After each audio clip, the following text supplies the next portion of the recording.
오늘 성경은 유월절이라는 말로 시작을 합니다. 유월절은 유대인들에게 또 이스라엘 백성들에게는 광복절하고 똑같은 거예요. 이 애굽에서 노예살이 하다가 이제 해방이다. 우리 이제 더 이상 노예가 아니다. 이제 우리는 광복이다. 빛을 찾았다. 그렇게 유대인들의 기쁜 날이라는 것입니다. 뭐 이게 잘 와닿지는 않을 수도 있어요. 혹시 우리나라도 이제 광복절이 있지 않습니까? 곳곳에도 이제 광복절 이제 얼마 안 남아서 태극기도 걸어두셨는데, 일제시대 경험하신 분, 우리 이보춘 장로님 일제시대 경험하셨어요? 힘드셨죠? 힘드셨죠. 우리 김석조 장로님도, 김성인 권사님 일제시대 경험하셨어요? 잘 기억이 안 나세요? 일제시대 경험하신 분들 일부 예배는 한 분도 없으셨는데, 그래도 이게 너무 힘들었다라는 거예요. 고통스럽고 이제 뭐 소모품이라는 거죠. 우리 뭐 일본한테 지배당하고 있으니까 소모품이고, 그 광복절을 경험하신 분들, 우리 나 집사님, 나창훈 집사님 경험하셨어요? 광복절 경험하셨어요? 그때 기억 안 나세요? 네, 광복절 그때 당시에 있었던 분들은 너무 이게 기쁘고 즐거운 날이라는 거예요. 그 감격은 대단했다라는 거죠. 그런데도 이제 세월이 흐르니까 사실은 이제 뭐 한국에 계신 분들이나 미국 이민 오신 분들이나 광복절이 언젠지 뭐 가물가물하기도 하고, 광복절이 무슨 날인지 이제 애들은 잘 모르기도 하고 그렇다라는 거예요. 그런데 유대인들에게는 이 유월절은 목숨 걸고 지켜야 되는 날인 거예요. 하나님이 우리를 자유롭게 해주셨다. 하나님이 우리를 구원해 주셨다. 하나님이 우리를 노예에서 해방시켜 주셨다. 그러니 너희는 어디에 있든지 유월절이 되면 예루살렘에 다 모여서 예배하고 하나님을 기억해라, 감사해라. 그래서 예수님 시대까지, 아니 지금도 유대인들은 유월절 지키고 있습니다. 뭐 비록 예루살렘으로 가진 않지만 흩어져 있는 그곳에서 이 유월절을 기억하면서 음식을 가려서 먹고 그렇게 지키고 있다라는 것입니다. 그래서 이 유월절이 유대인들에게는 기쁜 날, 축제의 날, 해방된 날, 얼마나 기쁜지 몰라요. 그래서 예수님 시대에 유대인들이 유월절을 지키기 위해서 흩어져 있던 사람들이 다 예루살렘으로 모여갈 때 얼마나 기쁘겠어요. 너무너무 기쁘고 감사한 날, 행복한 날, 너무너무 좋다라는 것입니다. 하나님께서 옛날에 그 애굽에서 우리를 구원하신 것처럼 이 로마로부터도 우리를 구원해 주실 것이다, 우리를 이끌어내 주실 것이다, 희망과 소망을 품는 날이 유월절이었다라는 것입니다. 이 시기에 유월절 앞두고 벌써 뭐 몇 달 전부터 사람들이 움직인다라는 거예요. 이 유월절을 위해서 예루살렘으로 가는 사람들이 얼마나 발걸음이 가볍겠어요. 너무 기쁘고 감사하고 행복하고 희망차고, 모두가 다 기쁜 마음으로 예루살렘을 향해 나아갈 때 예수님에게는 그 걸음이 정말 죽으러 가는 걸음입니다. 도살장에 끌려가는 소처럼, 도살장에 끌려가는 양처럼 한 걸음 한 걸음이 고통이고 죽음이고 두려움이고 불안함이었다라는 거예요. 하나님 사명 감당하기 위해서, 순종하기 위해서, 사람들을 살리기 위해서 걸어가는 그 걸음이 기쁘지 않았고 고통스러웠고, 또 사람들이 아주 눈에 보이면 예수님을 잡히기만 하면 죽이려고 하는 사람들이 곳곳에 있는, 동족들이, 유대인들이, 하나님 믿는다는 사람들이 예수님 보이기만 하면 죽이려고, 돌 던지려고, 욕하려고 곳곳에서 눈에 불을 켜고 예수님을 찾고 있는 그럴 때에 예수님께서 예루살렘으로 걸어가고 계셨다라는 것입니다. 공식적으로 예수가 보이면 신고해라, 예루살렘의 그 유대인들, 높은 사람들, 그 제사장과 바리새인들 신고해라, 그러면 우리가 잡아가겠다라고 이렇게 광고까지 해둔 상태라는 것입니다. 나사로를 살린 것 때문에 더 예수님 죽이려고 하고, 사람 살린 것 때문에 예수님이 죽게 생겼다라는 것입니다. 그래서 예수님에게는 이 예루살렘으로 향하는 이 길이, 유월절을 지키기 위해서 나아가는 이 걸음이 너무 두렵고 고통스럽고 스트레스와 압박이 심한 걸음이었다라는 거예요. 지금 당장은 겉으로 예수님 펴내시지 않지만 얼마나 이 스트레스와 압박이 심했는지, 잡히시기 전날 밤에 이제 겟세마네 동산은 더 이상 견디기 어려우시니까 피눈물을 흘리시면서 기도하시는 거예요. 아버지, 이 잔을 옮기실 수 있으면 옮겨달라고. 내가 너무 감당하기 힘들다고. 그리고 혼자 기도하는 것도 너무 힘드니까 제자들에게 너희 나와 같이 좀 기도해달라고.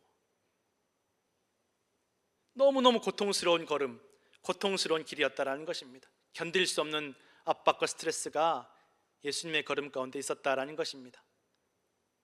성도 여러분, 우리가 신앙생활하고 교회에 올 때 어떤 분들은 정말 나는 이제 옛날 생활 다 벗어났고 나는 새 사람이 되었고 나는 이제 행복하고 기쁜 마음으로, 나는 감사한 마음으로 교회 간다라는 분들도 있겠지만, 어떤 분들은 두려움으로, 불안함으로, 고통으로 목숨 걸고 희생하고 순종하고 사명을 감당하기 위해서 속으로 엉엉 울면서 교회 오고 신앙생활하는 분들도 있다라는 것입니다. 다 기쁜 것이 아니에요. 다 기쁘게 감사하게 교회 오는 것이 아니라 어떤 분들에게는 이 교회 가는 발걸음이 정말 죽으러 가는 발걸음 같은 분들이 있다라는 것입니다. 혹시 오늘 나오신 성도님들 가운데 이런 고통과 눈물을 품고 나오신 분들이 있을지도 모르겠습니다. 어떤 분들은 교회 나올 때 뭐 그런 마음 가지고 나오냐, 기쁘고 감사함으로 나가야지 라고 생각할 수 있지만 꼭 그렇지 않다라는 것입니다. 교회 다니는 것 때문에, 교회 봉사하는 것 때문에, 예배하고 기도하는 것 때문에 슬프고 힘들고 고통스럽고 십자가로 걸어가는 것처럼 고통과 두려움으로 나오시는 분들도 있다라는 것입니다. 그러나 성도 여러분, 혹 그런 분들이라면 여러분은 예수 그리스도의 고난에 참여하고 있고 또한 예수 그리스도의 부활과 영광에도 참여하게 될 것을 믿으시기 바랍니다. 누군가에게는 기쁨과 감사와 희망의 길이 되는 이 6월절 예루살렘을 향해 나가는 길이, 예수님과 그 일행에게는 두려움과 고통의 길이 되고 있다는 것입니다. 그런데 예수님께서 예루살렘으로 가시다가 베단이라는 동네에서 머무르시기로 결정을 하셨다는 것입니다. 이 베단이라는 동네는 예루살렘에서 걸어서는 한 3-40분, 차로는 5분 10분이면 갈 정도로 아주 가까운 그런 동네라는 것입니다. 그래서 근데 성경을 읽다 보면 예수님께서 예루살렘에 오실 때마다 사실은 거의 베다니에서 머무르시고 주무시고 베다니를 숙소로 삼으실 때가 많았다라는 것입니다. 그럼 베다니가 뭐 아주 호텔이 휘황찬란한 곳이 있느냐? 그렇지 않았다라는 것입니다. 이 베다니라는 동네는 예수님께서 사랑하시고 또 살려주신 나사로가 그의 두 누이와 함께 살고 있는 곳이고 아주 가난한 동네입니다. 없어도 이렇게 없을 수 없는, 어떻게든 이 예루살렘으로 사람들이 많이 모이니까 그 곁에서 어떻게든 좀 하루 먹고 살 수 있는 그런 것이 있을까 하고 가난한 사람들이 사는 동네, 일꾼들이 사는 동네, 그리고 문둥병자들이 사는 동네입니다. 멸시받고 천대받고 가족에게도 버림받은 사람들, 사회적인 신분이 없는 사람들, 어떤 대접도 인정도 받지 못하는 사람들, 그리고 그 베단이라는 동네에는 공동묘지가 있어서 눈 뜨면 어른이고 아이들이고 공동묘지밖에 볼 게 없는 사람들, 희망을 찾아볼 수 없는 사람들, 절망밖에, 죽음밖에는 보이는 게 없는 사람들, 이제 곧 죽을 사람들, 그런 사람들이 모여 사는 동네가 베단이었다라는 것입니다. 그런데 예수님은 항상 거기서 머무르셨습니다.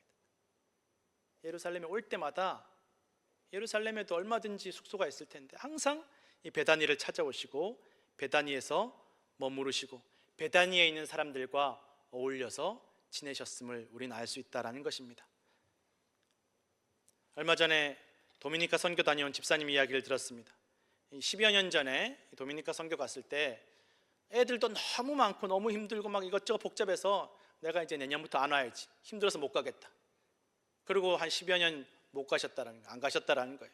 그러다가 이제 지난번에 마음의 감동을 받고 도미니카 갔는데 어떤 덩치 큰 도미니카 청년이 찾아왔더래요.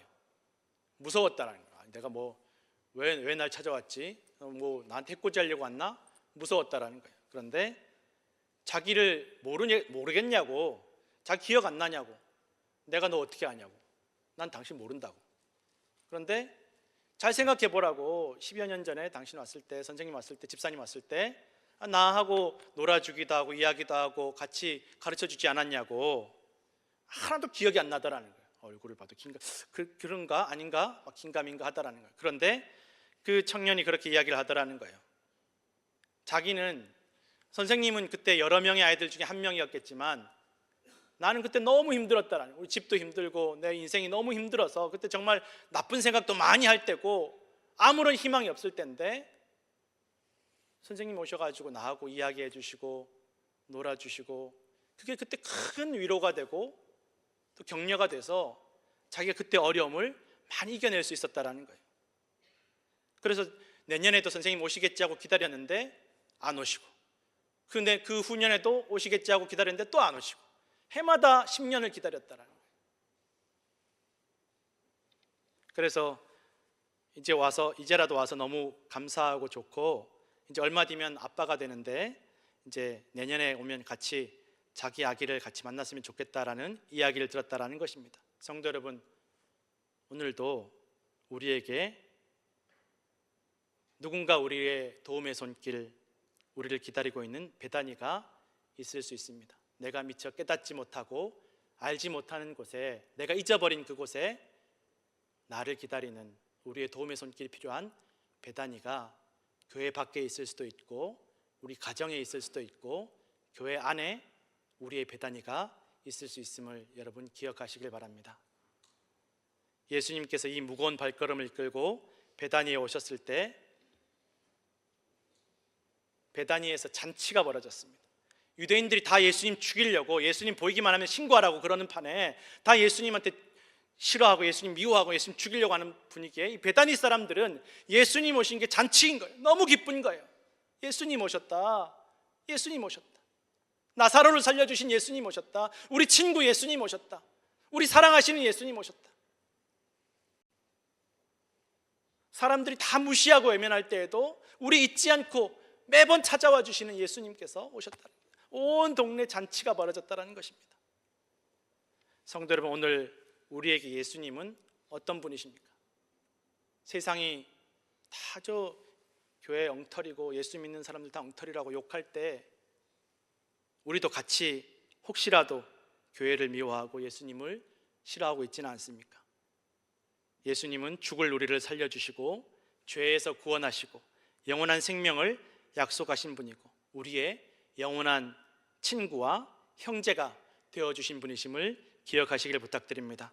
세상 모든 사람들이 다 우리를 포기하고 버릴지라도, 가족들조차 우리를 포기하고 버릴지라도 예수님은 우리를 버리지도 않으시고 포기하지도 않으시고 떠나지도 않으시고 찾아와 주시고 만나 주실 줄로 믿으시기 바랍니다. 그렇게 베다니에서 잔치가 벌어지고 있을 때 이 나사로의 누이 마리아가, 마르다의 동생 마리아가 아주 비싼 향유, 오늘날로 치면 향수죠, 향수 한 옥합을 가지고 예수님의 발을, 머리카락을 풀어서 닦았다라고 기록하고 있습니다. 성경에 보니까 마르다는 일하고 있는데 마리아는 또 눈치 없이, 또 이런 이 눈치 없는 거는 평생 가도 바뀌지 않나 봐요. 그래서 이 언니는 열심히 일하고 있는데, 더군다나 이 향수, 이 향유가 얼마나 비싼 거냐 하면 노동자 한 사람이 300일을 쉬지 않고 일해야, 그러니까 거의 1년 연봉이랑 맞먹는 가치라는 거. 이 가난한 동네에, 이 없이 사는 동네에 이게 웬 이런 향수, 1년치 연봉짜리 향수가 어디 있다는 거예요. 요즘 하루 일당, 장로님 요즘 하루 일당 얼마 정도? 한 유저진 좀 다른가요? 한 100불 넘나요? 200불 하나요? 한 200불. 200불 잡아도 여러분 300일 얼마예요? 계산이 6만 불, 그죠? 할 수 있어요. 내가 할 수 있는데 안 한 거예요. 6만 불짜리 향수를 여러분 누구 발에다 이렇게 내 머리카락으로 닦아준다고 생각해요? 이거 제정신으로 못하는 짓이죠.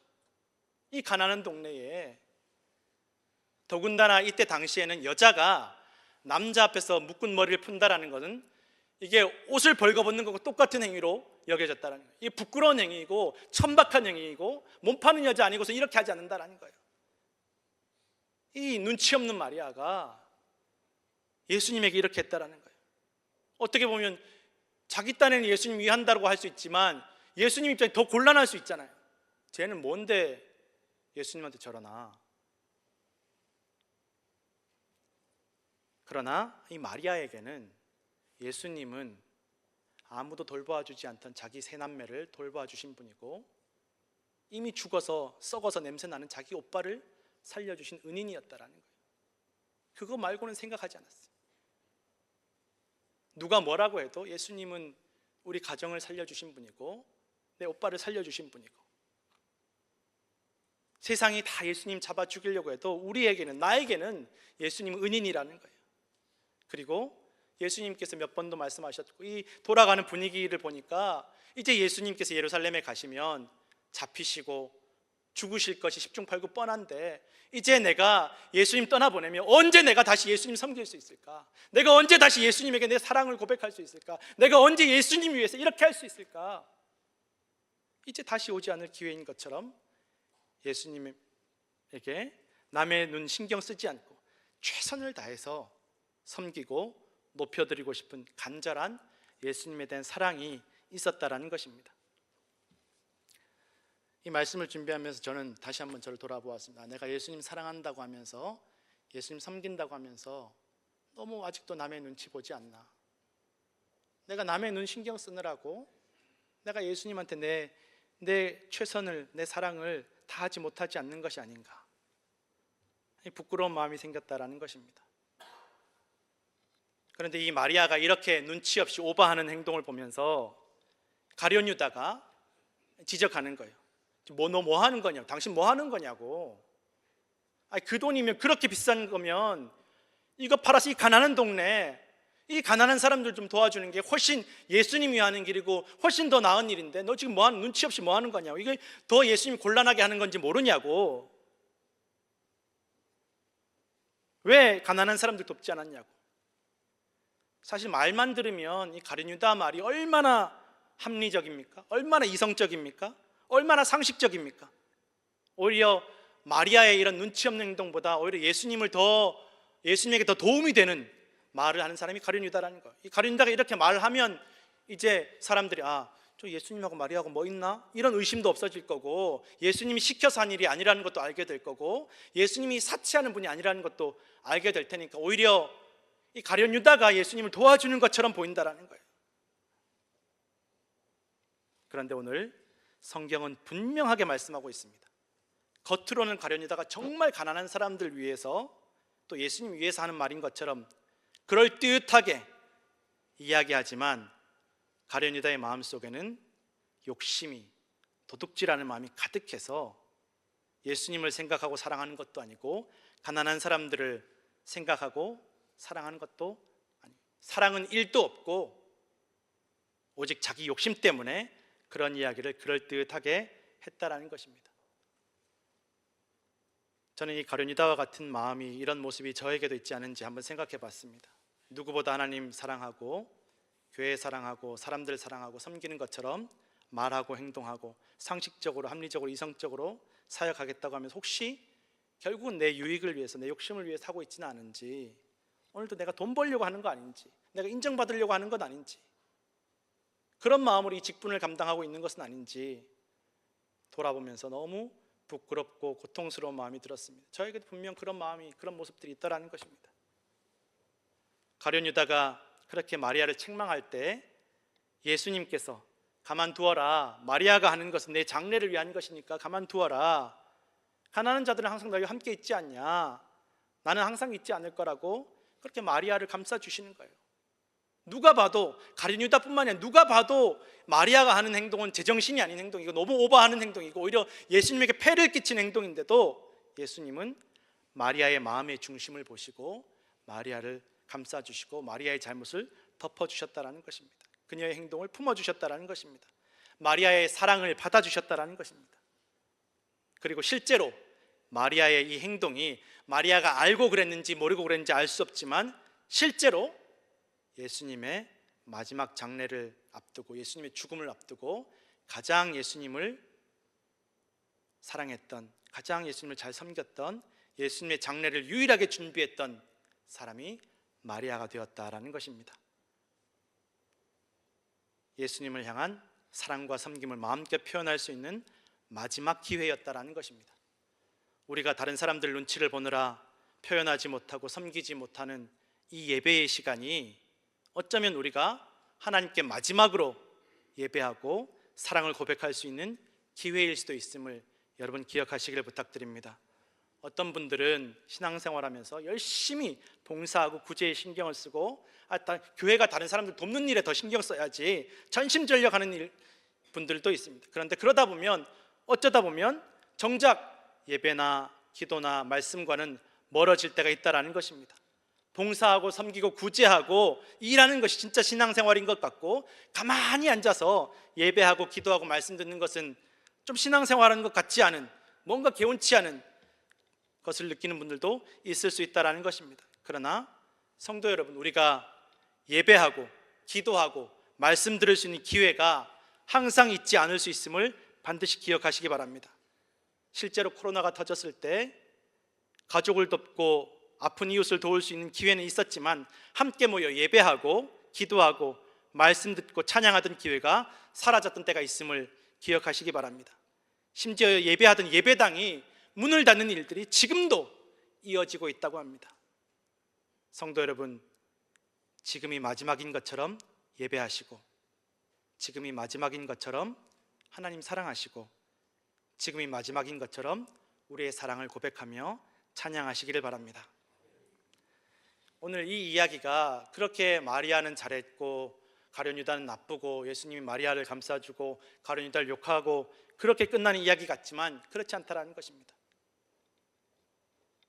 가룟 유다, 예수님을 잡아서 팔아넘길 가룟 유다도 예수님께서 참아주시고 품어주신 사건임을 우리는 기억해야 된다는 것입니다. 예수님은 가룟 유다가 어떤 사람인지 알고 있으면서도 그를 제자로 부르셨습니다. 얘가 어떻게 될지, 어떤 인간인지, 어떤 생각과 마음을 품고 있는지, 어떤 사고방식을 가지고 있는지 알고 계시면서도 제자로 부르신 거예요. 데리고 다니신 거예요. 3년을 데리고 다니신 거예요. 어떤 사람인지 알면서, 어떤 욕심과 어떤 이기심이 가지고 있는지 알면서도 이 가룟 유다에게 돈꾀를 맡기셨다는 거예요. 또 기회를 주시고 또 용서하시고 또 사랑을 표현하셨다는 것입니다.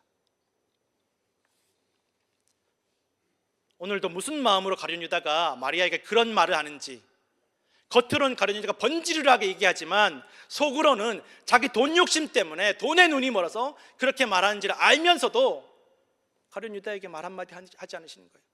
너 이 도둑놈아, 너 마음속에 무슨 생각하는지 내가 다 아는데, 이 위선적인 인간아, 네가 무슨 마음으로 나를 따라다녔는지, 나에게 가까이 있는지 내가 다 아는데 너 나를 떠나라, 꺼져버려라, 이렇게 말하지 않으셨더라. 조용히든 공식적이든 가룟 유다를 내쫓지 않으시고, 너는 끝까지 바뀌지 않을 인간이야 라고 욕하지 않으시고 그를 끝까지 데리고 다니셨다는 것입니다. 어떤 사람인지, 어떤 마음과 생각을 가지고 있는지, 얼마나 이기적이고 탐욕스럽고 어리석은지를 아시면서도 어떻게 배신할지를 아시면서도 이 가룟 유다 때문에 얼마나 부끄러움 당하시고 고통 당하시고 죽임 당하실 것을 아시면서도 끝까지 단 한 번도 가룟 유다를 책망하거나 쫓아내지 않으셨다는 거예요. 단 한 번도 너 나를 떠나라 라고 말하지 않으셨다는 것입니다. 성경은 분명하게 기록하기를 예수님께서 고난의 날이 다가올수록 더욱 세상에 있는 자기 사람들을 끝까지 사랑하셨다라고 기록하고 있습니다. 이 가룟 유다도 예수님 사람이라는 거예요. 이 사건에서 정말 예수님에게 사랑과 용서와 은혜를 입은 사람은 마리아이기도 하지만 또한 동시에 가룟 유다였다라는 것입니다. 가룟 유다가 예수님의 제자로 예수님을 섬기고, 이 가룟 유다가 예수님 위해서 뭔가를 한 것이 아니라 예수님께서 가룟 유다를 챙기시고 용서하시고 사랑하시고 데리고 다녀주셨다라는 것입니다. 성도 여러분, 예수님은 저와 우리가 어떤 마음을 품고 있는지, 무슨 마음을 가지고 예배하는지, 무슨 마음으로 봉사하고 섬기는지, 어떤 사람인지를 다 아십니다. 얼마나 변하지 않는지도 잘 아십니다. 얼마나 어리석고 얼마나 불순종하고 얼마나 욕심도 많고 얼마나 이기적인지도 다 아십니다. 다 아시면서도 우리를 부르시고 직분을 맡겨주시고 사명을 맡겨주신다라는 것입니다. 우리가 예수님 위해서, 내가 하나님 위해서, 교회를 위해서 섬기고 희생하고 수고한다고 생각하지만 사실은 하나님께서, 예수님께서 우리를 불러주시고 참아주시고 용서해주시고 구원해주시고 함께해 주시는 것입니다. 이것이 얼마나 큰 은혜인지를 오늘도 기억하시기를 부탁드립니다. 예수님은 본인도 지금 본인의 앞에 있는 십자가 때문에 고통스럽고 죽음을 앞두고서도 베다니로 가십니다. 가난하고 무시받고 병들고 아프고 죽어가는 이들에게, 희망이 없는 사람들에게 찾아가시고 그들의 친구가 되어주시고 그들을 살리시고 희망과 소망이 되어주셨습니다. 끝까지 변하지 않을 죄인도 품으시고 끝까지 사랑하셨습니다. 끝까지 몇 번이고 7번씩 70번이라도 기다리시면서 기회를 주셨음을 우리는 성경을 통해서 알 수 있다는 것입니다. 이 시간에 잠깐 찬양 한 곡 제가 영상으로 보여드릴 텐데, 너무 최신곡이라서 이렇게 연세 드신 분들은 잘 모르실 수도 있고, 이 찬양을 아시는 분들은 같이 불러주시고 모르시는 분들은 가사를 함께 묵상해 주시면 감사하겠습니다.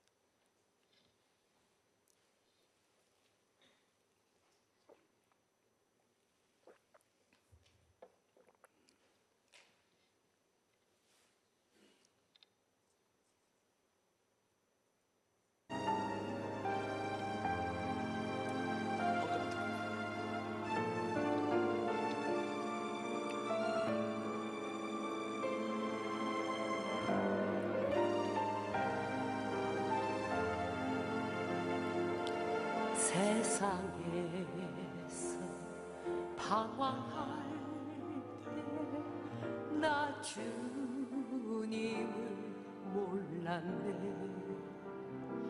내 맘대로 고집하며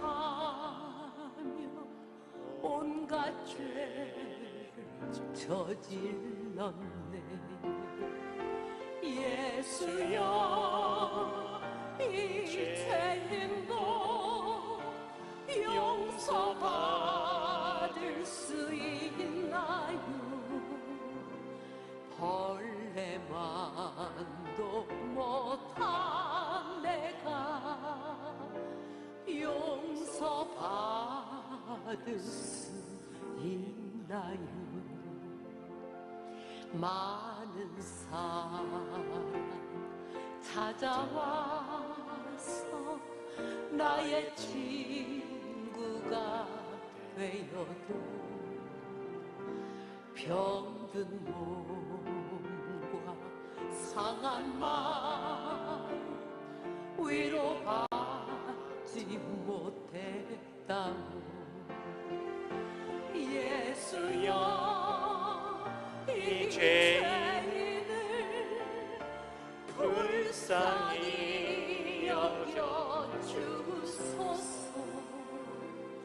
의지할 곳 없는 이 몸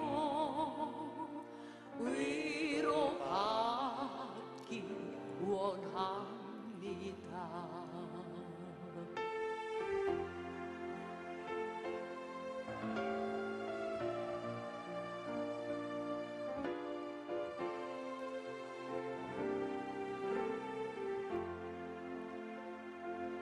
이 죄인의 애통함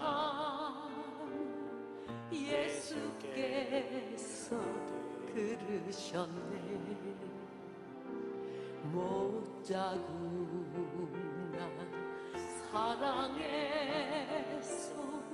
나를 어루만지셨네. 내 주여, 이 죄인이 다시 눈물 흘립니다. 오 내 주여, 나 이제는 아무 걱정 없습니다. 내 모든 죄 무거운 짐 이제 모두 다 벗었네.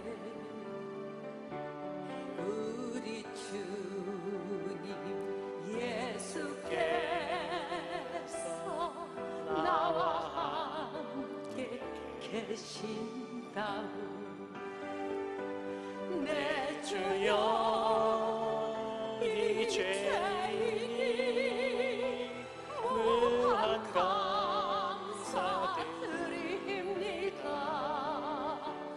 나의 몸과 영혼까지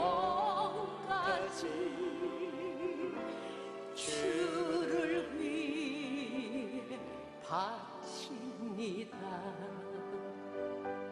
나의 몸과 영혼까지 주를 위해 바칩니다.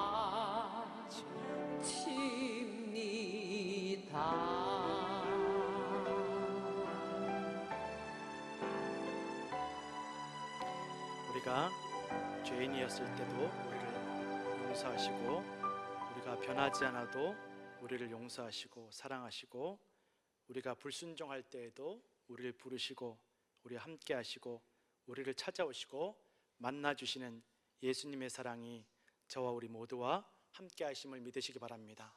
오늘도 받은 사랑으로 또 베풀며 살아가시는 성도들 되시기를 축원합니다.